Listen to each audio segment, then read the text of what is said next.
நான் வந்து லைஃப்பை வந்து அணுவா ரசிக்கணும்னு ஆசைப்படுறேன்.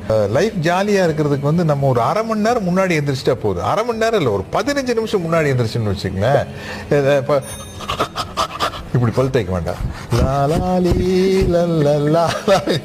அங்கிருந்து டென்ஷன் ஆரம்பிக்குது இல்லையா? பிரஷ் பண்ணையிலேருந்து டென்ஷன் எதுக்கு தேவை? ஒரு 15 நிமிஷங்க நீங்கள் முன்னாடி எழுந்திரிச்சு பாருங்க, ரிலாக்ஸாக பல் விளக்கி ஜாலியாக காரில் அப்படியே வேடிக்கை பாட்டு வந்து ஆக்ட் பண்ணலாம். அதே எனக்கு வந்து மேக்கப் போட்டு ரெடியாகி உட்காந்துட்டு வந்து ரொம்ப நேரம் ஷார்ட் வெரைட்டி எனக்கு ஜாலியாக இருக்குது. நிறைய ஆக்டர்ஸ் கோச்சுக்குவாங்க, என்ன நான் 9 மணிக்கே வந்துட்டு 10 மணி வரைக்கும் ஷார்ட் பண்ணி, எனக்கு 10 மணிக்கு ஷார்ட் வரைக்கும் எல்லாம் மேக்கப் எல்லாம் போட்டு ஜாலியாக அப்படியே ஃபோன் பேசிட்டு ஃபோனில் ஏதாச்சும் பாட்டு கேட்டுருக்கலாம். நம்ம இருக்கிற சூழ்நிலைக்குள்ள நம்மளுக்கு ஒரு என்டர்டெயின்மெண்ட்டு, ஒரு சந்தோஷத்தை தேடிக்கணும். அது ரொம்ப ஃப்ரீயாக இருக்கும். இது முடிஞ்சு இப்படி ஆனதுக்கு அப்புறம் தான் ஒரு ஹாப்பினஸ். இந்த படம் வந்து சூப்பர் ஹிட் ஆனதுக்கு அப்புறம் தான் எனக்கு ஒரு சந்தோஷம்னா, அந்த சந்தோஷம் வரவே வராது. அது என்ன இப்போ உட்காந்துருக்கிறோமா, இப்போ என்ன ஜாலியாக இருக்கலாம்.